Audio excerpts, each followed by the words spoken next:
Ayez le sourire avec votre café ce matin. André, bonjour. Bonjour John, et puis merci à nos auditeurs qui ont choisi d'être avec nous ce matin. Avec nous, notre invité, Monsieur Passil, Sébastien, et quelqu'un qui a plusieurs casquettes, je vais dire de cette manière-là, dans le monde de la création. Ce matin, il est avec nous. Sébastien, bonjour. Bonjour. Voilà. Ce matin, tu voudrais partager avec nos auditeurs quelque chose qui te tient particulièrement à cœur? Déjà le bonheur de se lever très tôt. non, déjà, merci beaucoup pour l'appel. Je profite de glisser un petit mot aussi à Arnaud.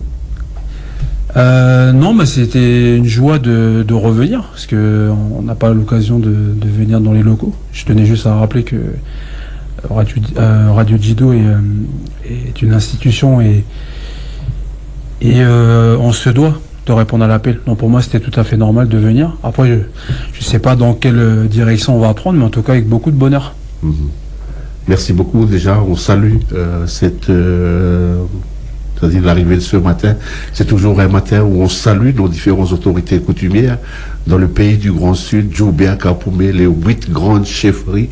Dans tes créations, dans tout ce que tu fais, il y a cet attachement, ce lien assez fondamentaux.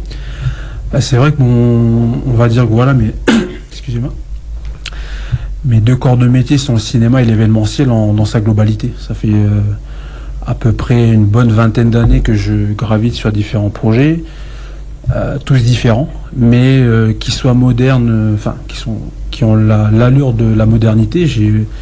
J'essaie du moins de toujours apporter, on va dire, cette empreinte ou cette empreinte de Nouvelle-Calédonie, et ça c'est hyper important.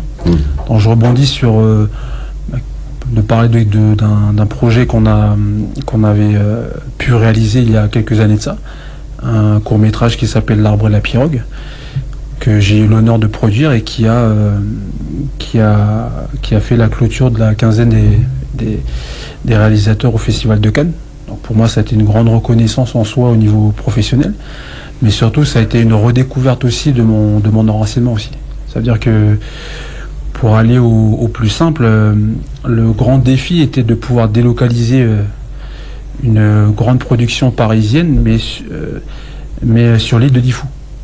Donc on va dire que là, quelle meilleure rencontre entre mon statut social, qui est d'être cinéaste, et de pouvoir faire un premier projet sur mes terres et mes origines. Alors en plus de ça, on apporte énormément d'importance à tout ce qui est l'effet de surprise, le monde de l'au-delà et tout ça, et tout ce pourquoi on essaie de se tenir droit en tant que Kanak.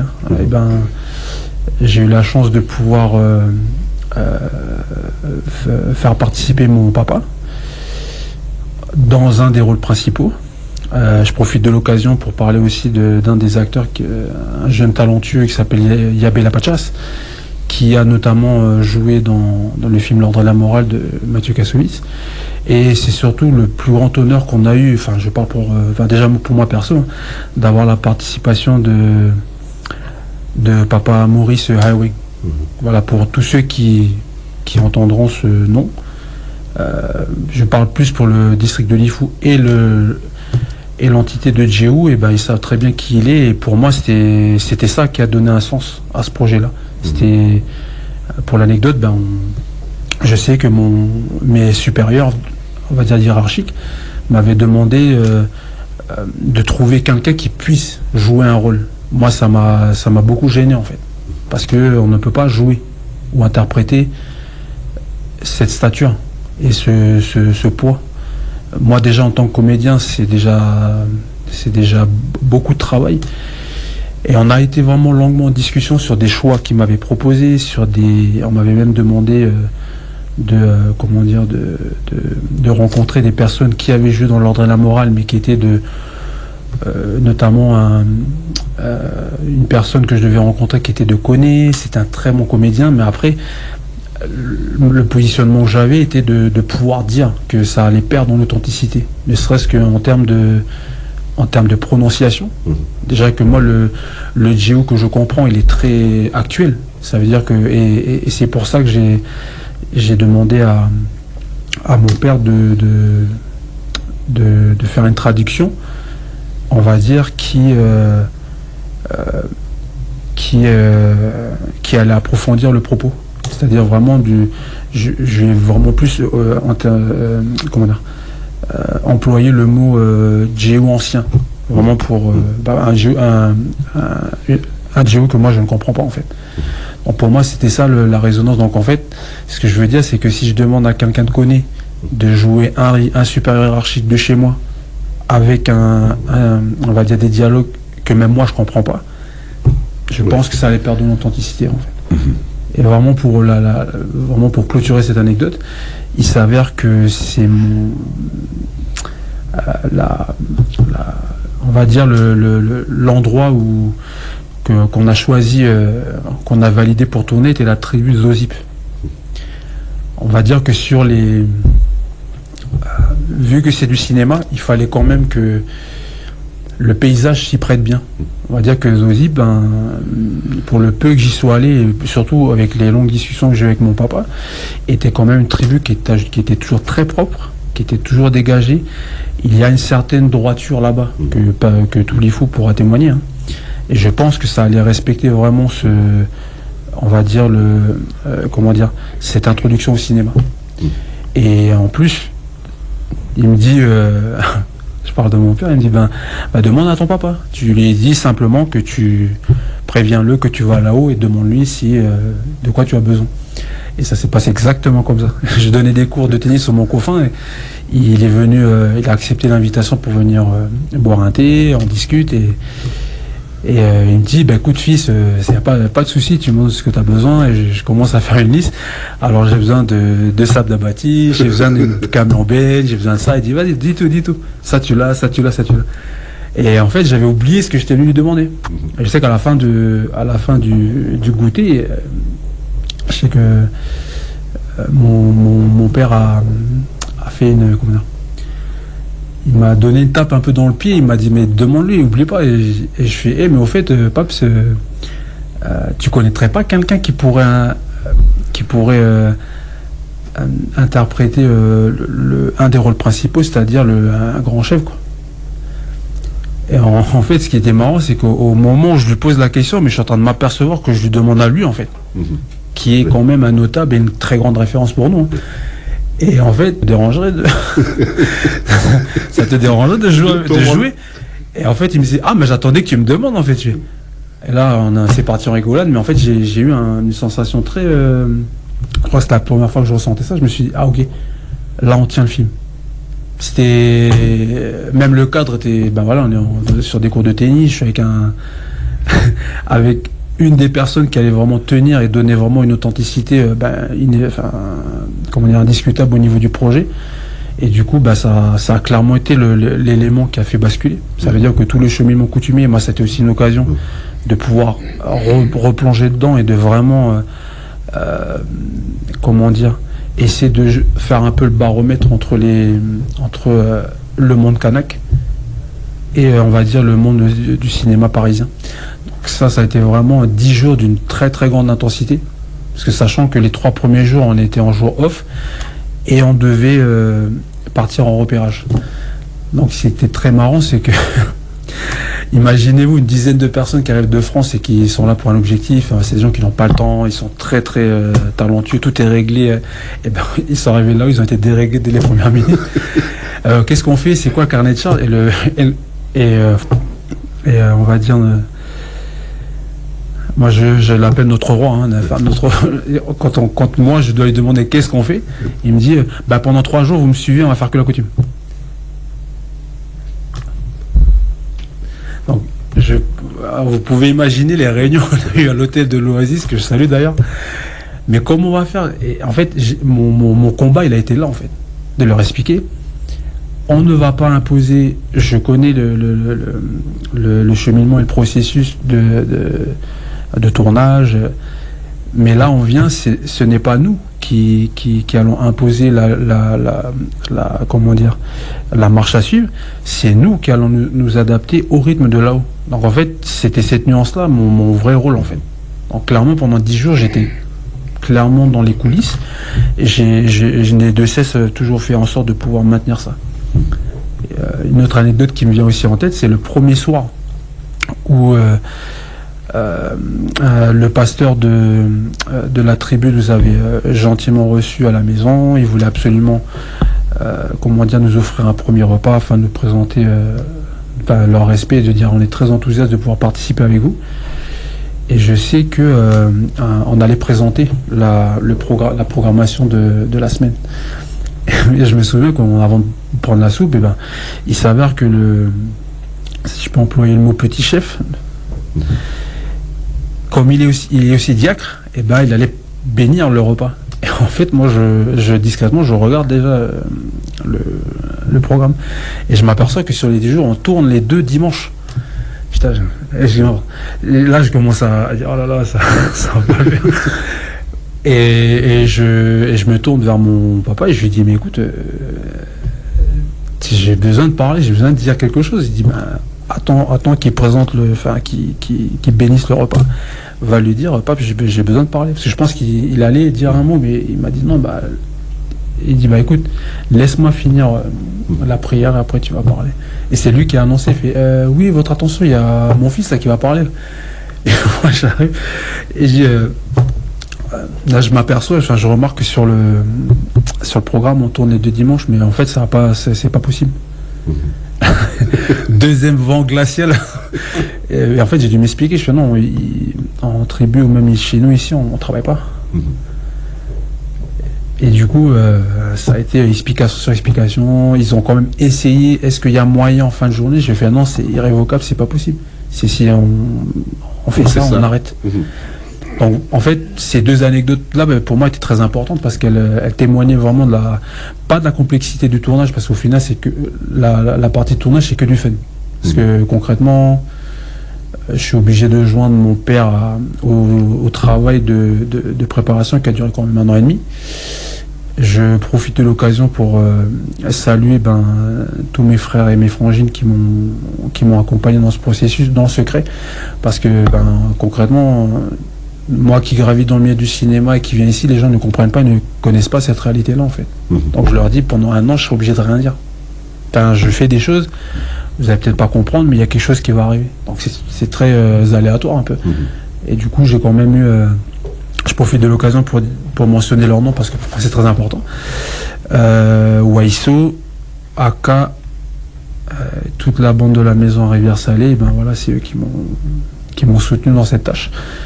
Et moi, on va dire quand le tournage s'est terminé, et après il y a eu le montage et toute la partie technique, on a eu des retours sensationnels de la première projection qui a eu lieu au Festival de Cannes. Moi, par contre, j'ai pas pu revenir pour la projection qu'ils ont fait à la tribu. Mais bon, d'après mon père et d'après nos papas. Pour rendez-vous. Pour moi, on pourrait faire une émission toute la journée, mais on n'a pas trop le temps ce matin. Mais non, pour moi, c'était tellement... j'ai essayé...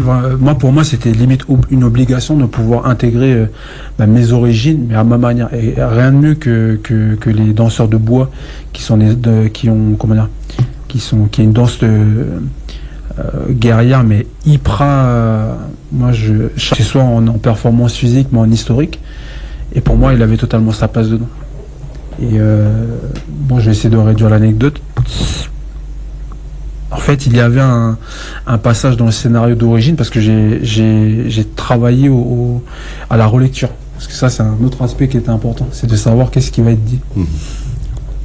Et je sais que le passage disait que c'était à Easo, un bateau de touristes. Les touristes, ils arrivent. Et quand ils prennent on va dire le petit pont pour arriver sur la plage, et normalement dans le scénario c'est écrit qu'il devait y avoir des danseurs. Et moi en fait j'étais ici et j'appelle mon associé, le réalisateur du film, et je lui dis cette scène elle est importante ou pas? Il me dit ouais non, c'est un élément clé, et puis c'est ça qui va vraiment poser un peu. Je lui dis déjà c'est sûr on va pas le faire. Il dit pourquoi? Déjà un grand chef ou un petit chef il danse pas quoi. Moi si j'accepte ça c'est pas bon en fait. Donc c'est pour ça que moi J'étais limite en archéologue sur le scénario parce que j'étais en train de piocher. Je demandais à papa est-ce que ça se fait, machin. Et du coup, ça a été que je remercie d'ailleurs de m'avoir guidé simplement et de façon très juste. Et en gros, ça m'a permis de revenir devant notre futur rôle principal joué par Papa Maurice. Je lui ai demandé, j'ai fait est-ce que si tu te tiens droit et que je mets les danseurs en arrière-plan, est-ce que pour toi ça te choque? Parce que pour moi, il fallait que je trouve un compromis. Tu composes. Et il a dit, explique-moi le sens de ça. J'ai fait, comme ça va être un plan qui va être très court, mais qui va être le premier plan du film, qui va être très fort. Parce que je lui ai dit, là, on aura vraiment les meilleurs danseurs de la tribu. Il est devant. Moi, pour moi, c'est la meilleure. Pour moi, perso, c'est la plus belle introduction de cinéma que j'ai vue. Pour moi. Je parle avec tout ce que j'ai vu jusqu'à maintenant. Parce que là, moi, je voulais vraiment m'appuyer sur l'impact que ça peut avoir contre un jeune de tribu ou même une vieille maman ou tout ça, quand ils vont le voir, ils savent qui il est. Mais le fait qu'il l'interprète et qu'il le joue et qu'il le porte avec des jeunes danseurs derrière qui sont hyper fiers, et moi je savais que ça allait se ressentir. Et la scène pour moi elle a été hallucinante parce que on était où à ce moment-là? Et on était aux falaises de Rodje. On avait des plans complémentaires à faire, mais il était 17h. Et moi j'appelle, c'est mon chef de clan que je salue, Mama Tchele Wedin. Je l'appelle et je lui dis, écoute, il me semble qu'ils étaient en mariage à ce moment-là. On connaît les mariages, pas besoin de s'étendre là-dessus. Et je lui dis, prends 3-4 mecs. Si jamais ils sont là, tu les embarques, comme ça on va essayer de... Ah ok, c'est bon, pas de problème. Moi j'ai pas relevé, parce que déjà pour ceux qui connaissent l'IFU, de repartir de Rodje pour aller à Zozip, c'est très très loin du coup. Je prends la camionnette avec IAB, on revient. Et j'arrive dans le parking, je crois qu'il devait être 50. En fait, ils ont tous débarqué. Et moi, je suis là, oh là là. J'arrive et il y a un grand frère qui arrive, il me fait, mais je suis désolé parce que quand ils ont su, il y a papa, c'est vrai, je filme pas, on va aller. Et ils ont tous débarqué. C'est toute ta tribu qui est... Donc en fait, pour moi, c'était ça le film. J'avais tellement pas le temps d'avoir une caméra embarquée, mais pour moi c'était ça. Je dis on va aller. Et on a halluciné parce que on a même fait participer les touristes qui mangeaient au resto. On a fait participer plein de gens. On a mis des flambeaux derrière. On a essayé de le faire en plusieurs fois. Mais ce qui était marrant, c'est que je demande mais qui est le responsable des danseurs, et il s'avère que c'était un petit neveu. Je lui ai dit, elle dure combien de temps la chorégraphie? Enfin, je connais, mais vu que les chorégraphies, elles ne cessent de toujours évoluer, ils me disent, ça dure 15 minutes. Je dis, ça va pas être possible. Si le film doit faire 28 minutes, on va pas faire un documentaire sur... Et je leur demande, il y a combien de moments? Ils m'ont dit, il y en a 3. Je dis, est-ce que vous pouvez me faire un passage de 1 minute 15 ou 1 minute 30, en tout cas moins de 2 minutes pour qu'on puisse se faire une idée. Et en fait, je sentais l'énergie. J'ai fait, ne donnez pas tout au premier. Enfin, essayez de faire en sorte qu'on va le faire plusieurs fois. Ok. On l'a fait une fois et on l'a jamais refait. Pour moi, ça n'existe pas dans le cinéma. C'est impossible. C'est-à-dire que même les gens qui étaient là, caméra, on était au moins énormément de témoins. En une fois, c'était tellement parfait que même moi je me suis assis sur un transat pour pas être dans le champ et je regardais, et pour moi dès qu'on a fait cette scène là, je dis c'est bon, le film il est bouclé, c'est bon. C'est tout le sens que quand tu disais one shot, tout est dit. Non, voilà, je sais pas si j'ai répondu à la question.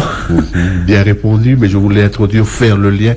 On a fait le lien avec ce monde traditionnel, l'industrie du cinéma, puisqu'il faut le dire de cette manière-là. Tu parles de Paris, une grosse machine.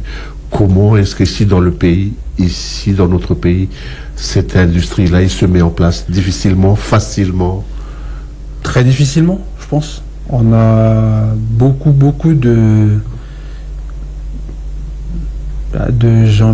étoiles vagabondes qu'il y a depuis très longtemps. Je ne suis pas le seul. Dans d'autres je pense notamment aux musiciens. Mon papa pourra en témoigner un autre jour ou quoi qu'est-ce. Mais tout le monde parle du tourisme ici en Calédonie, mais c'est pas ça, hein, c'est vraiment la culture. Mais dans son sens général, après, ce que je remarque quand je reviens ici, c'est que tout est vraiment cloisonné.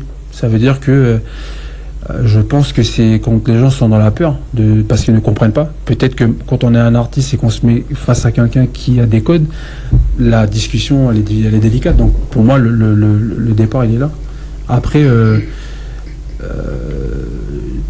je suis quand même très optimiste pour la suite, simplement parce que ça met plus les artistes pas en avant, mais plus face à leur comment dire, face à leur art, de savoir est-ce qu'ils ont la capacité de pouvoir créer et pouvoir proposer des choses aux citoyens et aux gens d'ici aussi, hein, afin de les accompagner. Ça j'en suis sûr. Donc il y a énormément de choses qui se font, je ne suis pas au courant de tout. Notamment en parlant de cinéma kanak, je profite de glisser un clin d'œil à mon neveu Nounel Wepak, qui est un jeune aussi que j'ai poussé clairement à pouvoir faire du cinéma, est très talentueux, une vraie vision, un jeune qui essaye aussi il a un chemin de croix en tant que réalisateur. Et ça, je pense que s'il l'entend, il le comprendra. Je lui ai dit, voilà, tu as un positionnement, tu as un postulat, et maintenant il va falloir assumer. Ça veut dire que maintenant il faut avoir un rapport avec le temps qui n'est pas normal en fait. Mmh. Donc je lui adresse vraiment énormément de bisous et beaucoup de soutien. Parce que je sais qu'il a beaucoup de choses à faire, il a encore beaucoup de choses à nous proposer. Mmh. Maintenant, si tu peux nous en parler aussi de Urban Festival, on a dit, parce que ça fait écho aussi à ce que se fait avec Anoulou Aboro, le Festival de la foi, le Rex, toutes ces organisations-là qui participent à la structuration du secteur. Alors, l'Urban Film Festival, c'est le premier festival de cinéma au monde urbain, qui est notamment parrainé par Jamel Debbouze.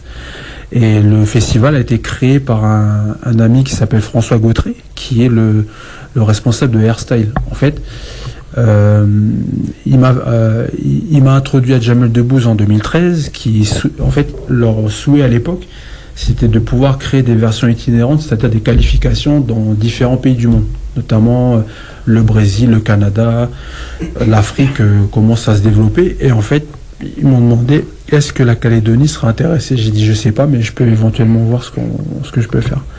On a commencé l'aventure en 2014, ça s'est très bien passé. On a eu notre chemin de croix aussi, parce qu'on a été quand même face à beaucoup de problématiques, sachant que je suis partisan je défends l'idée qu'il y a de la place pour tout le monde en fait. Moi, je pense que même nous, notre devoir en tant qu'artiste, c'est de pouvoir proposer. On était très au courant qu'il y avait déjà notamment deux festivals qui sont très bien installés. Et pour moi, c'est très bien. Donc nous, ce qu'il y avait d'intéressant, c'est qu'on était frais, on était jeunes et on avait vraiment... Nous, on englobait plus les 12-25. C'est-à-dire qu'on touchait vraiment les jeunes. Quand on parle aux jeunes maintenant de Jamel Debbouze, de Marrakech du Rire, tout ça, les gens comprennent. Ils savent. Donc nous, on s'inscrivait là-dedans. Donc je remercie aussi... les coutumiers de la région là-haut au Mont d'Or, parce que on a été accueillis là-bas. Moi, je ne peux pas parler de l'Urban Film Festival en ne parlant pas d'eux, parce qu'ils nous ont autorisé à venir faire du bruit dans la région en fait. Et aussi, je profite de l'occasion pour remercier grandement Grégory Louzier, qui est le directeur du centre culturel, qui fait un travail sensationnel depuis très longtemps, avec les élus de la commune qui ont été avec nous. En gros, l'UFF, il a été porté par l'association OSSO, c'est-à-dire qui est la mienne, avec quelques jeunes, on va dire, bénévoles. Et on a essayé de maintenir la qualification jusqu'en 2019. Ça veut dire qu'on a fait un festival en indépendant. On n'a eu aucun soutien financier, matériel, même en relais médias, on n'a eu aucun. Nous, ça ne nous a pas, ça ne nous a pas affolé dans le sens où le mot d'ordre que j'avais dit à mes collègues, puisqu'on était 3-4, je leur ai dit, on va, même si on est dans un coin, mais on va faire les choses tellement bien qu'à un moment donné, il y a quelque chose qui va se passer. C'est obligé. Donc on était le seul festival, et ça je le dis très honnêtement, on a été le seul festival en Calédonie à faire partir notre gagnant. Ça veut dire que le festival prenait en charge un billet d'avion pour le gagnant de l'édition calédonienne. Il part en métropole et il a la chance de passer une semaine durant l'Urban Film Festival parisien, c'est-à-dire international, pour concourir directement dans la catégorie Outre-mer. Et notre très grand bonheur, 3 ans d'affilée, la Nouvelle-Calédonie a gagné. Et ce que je déplore, c'est qu'on n'a eu aucun relais médiatique ici pour ça.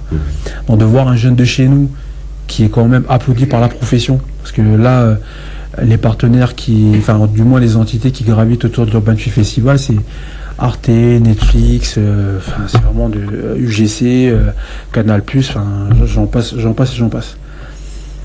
Et on va dire la fin du premier chapitre de l'Urban Film Festival a été la venue de notre parrain en 2019. Ça veut dire que tout le monde se souvient du spectacle de Monsieur Debbouze à la Reine de Païta. Et il a fait en sorte de pouvoir venir pour être avec nous la veille. Donc il nous a fait l'immense privilège de venir au centre culturel pour remettre le prix aux gagnants, et en fait ça a été une soirée fantastique. Et pourquoi je dis la fin du premier chapitre? Simplement parce que on ne pouvait pas, humainement parlant, aller au bout, faire mieux que ça. Ça veut dire d'avoir notre parrain qui est ici, qui nous soutient et qui nous dit on tient vraiment quelque chose, alors qu'on est 3-4 et on n'a pas vraiment de moyens. Donc en fait ça nous a quand même rassurés, et ça a pu matérialiser ou identifier un peu les mots que j'avais dit au départ de l'aventure. Donc pour moi c'était plus important. Je leur avais dit, vous voyez, ce que j'ai appris dans le cinéma via mes homologues Yamakasi ou même les gens que je côtoie dans l'industrie, ils m'ont dit, ton produit il sortira au moment où il doit sortir. C'est le seul conseil qu'on a à te donner. Donc, ça veut dire quoi? Ça veut dire que tant qu'on n'est pas satisfait et qu'on n'a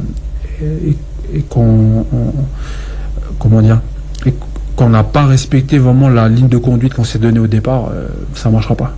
Donc pour nous, ça ne s'est pas témoigné en termes d'argent ou d'impact. C'est que vraiment on a eu la symbolique qui soit avec nous. Et on a échangé beaucoup avec Monsieur Debbouze, et en gros, en tout cas moi j'avais pris la décision de ne pas continuer l'aventure, simplement parce que clairement on avait quand même 6 ans de terrain. Je pense pas qu'on puisse faire plus d'efforts que ce qu'on a fait, mais je pense que on a un gros problème au niveau de la vision politique qu'a sur la culture, et pas que sur la culture en général. Donc nous on faisait office un petit peu de trouble-fête un peu dans tout ça. Pourquoi je dis fin du premier chapitre? Parce que on médite sur on va dire une deuxième page qui risque de s'écrire bientôt, mais rien n'est sûr pour l'instant. Le café mélanésien qui paraît de cette émission, le café, il est tellement bon qu'on a laissé notre invité dérouler cet ancrage-là. Je propose qu'on va écouter la petite pause, le petit spot de café mélanésien avant de repartir, parce que je pense qu'il y a un volet qu'on n'a pas développé. C'est vrai qu'on a beaucoup parlé de la racine du côté du papa, mais il y a quelque chose qui ressort sur ces relations internationales, sur la connexion internationale, pour dire aussi que tu as aussi cet apport-là, parce que quand on parle de prononcer du mot politique, il y a cette racine-là sur cette dimension. Comment est-ce que tu t'imprègnes aussi du côté maman, et avec l'héritage de toute la famille? Pour moi, on peut pas nier, on peut pas en vouloir à la jeune génération d'être dans le désintérêt total. Pour moi, c'est une réaction normale, dans le sens où, ce que je veux dire, moi, j'ai pas une connaissance très approfondie de ce secteur-là. Moi, on va dire ma notice que j'ai là-dessus, c'est des gens qui sont faits, ils sont formés pour ça. Pour moi, ça a toujours été, c'est une vision un peu avec des œillères. Moi, je regarde tout droit. Ça veut dire que si on a des décideurs et des leaders et qui nous donnent une direction, moi, je suis plutôt un forain. Moi, tu me dis, on y va et on va. Enfin, j'essaie de le témoigner du moins dans ce que je fais, ou avec mes collègues, ou avec tout ce que je soutiens. Pour moi, la parole, elle a pris le pas sur les actions, en fait. C'est dur. Indirectement, ça joue en notre faveur, nous, les petites entités, ou enfin, moi, je me vois plus comme un artisan qu'un artiste. Ça nous donne encore plus de travail, dans le sens où on doit faire beaucoup plus que les gens, j'aime pas dire les gens normaux, mais en règle générale, on doit se surpasser tout le temps. Et en fait, là, je lance un appel vraiment à tout le monde, à ceux qui travaillent, à ceux qui essaient de trouver leur place dans la société, parce que c'est de plus en plus dur. Et ça, on peut pas le nier. Donc, en fait, j'invite vraiment tous les artistes et tous ceux qui sont autour, que ce soit les artisans et tout ça, de ne pas abandonner, de toujours continuer à... Parce que nous, notre rôle, c'est de pouvoir accompagner les gens dans la société, qui est très délicate. Donc, j'ai pas vraiment de message ou d'avis sur la politique. Enfin, je vais simplement dire, n'oubliez pas que, nous, on compte sur vous aussi. On a besoin de vous, au même titre qu'ils ont besoin de nous. Mais bon, on tend à penser qu'il y a quand même quelque chose qui aura au bout. Donc, on essaie malgré tout de rester digne et intègre, je pense. C'est ça qui est plus difficile à gérer. Tu as une page, est-ce que nos auditeurs ils peuvent continuer à suivre un peu ton actualité? Alors, si vous voulez me suivre, mais ne me suivez pas dans la rue, ok? Attention, je rigole pas. Non, plus sérieusement, Passil Swamo, P-A-2-S-I-L, mon prénom, et Swamo, mon nom de famille, S-W-A-M-O. Vous pouvez me retrouver sur Facebook, sur Instagram et sur TikTok. Et sur Instagram, j'ai 2 réseaux supplémentaires, 2 comptes, qui s'appellent Osso Corp. Et ça, c'est vraiment un collectif de jeunes artistes autodidactes. Ça veut dire que j'ai créé une fenêtre pour pouvoir donner de la voix à des personnes qui n'en ont pas. Enfin, du moins, qui ont pas assez pas assez d'espace, on va dire. Et le dernier compte qu'il y a sur Instagram, c'est Urban Film Festival NC. Ça veut dire que c'est la vitrine du festival à Djamel Debbouze, mais ici en Calédonie. Donc si vous êtes des performeurs, si vous êtes des artistes, n'hésitez pas à venir. Moi, je suis très réactif. Et en fait, notre travail qu'on fait depuis 2 ans, enfin du moins depuis que je suis là en Calédonie, c'est de pouvoir créer des passerelles. Peut-être usiné ou fait à la main, mais si tu as un truc, tu le donnes et nous on l'envoie en fait. Donc on est un peu dans ce cheminement en ce moment. Ouais. Un petit clin d'œil à ce travail-là que tu as fait auprès de la SAF. Je ne peux pas ne pas parler de la SAF alors qu'on est à 100 mètres. Beaucoup d'amour et de bonheur, et vraiment je vous invite à vraiment aller vous intéresser, et si vous pouvez soutenir la SAF, c'est l'association sportive Académie Féminine, dirigée par Coralie Bretoni et Christelle Wanawe. Elles font un travail fantastique. En plus, pour moi, ça a un message social et politique aussi, le fait que l'académie se situe à Pierre-Lanquette, en plein milieu de la cité. Pour moi, en plus, comme c'est que des filles qui jouent au foot et qui font, je crois que ça fait 4 ans qu'elles ont le titre de championne de Calédonie, et pour moi c'est incroyable, et je déplore le fait qu'on donne pas plus de lumière à ces gens-là. Donc voilà. Et vous pouvez les suivre sur les réseaux. Asaf Academy. Sébastien, merci beaucoup. Merci beaucoup, Mama. Voilà, merci à nos auditeurs. On aurait pu continuer et puis prendre tout ce temps pour échanger avec toi. Le plaisir que nous avons eu à t'accueillir dans nos studios. Plaisir très partagé. Gros bisous, maman, avant que j'oublie, sinon c'est pas bon. Merci à vous, nos auditeurs, de nous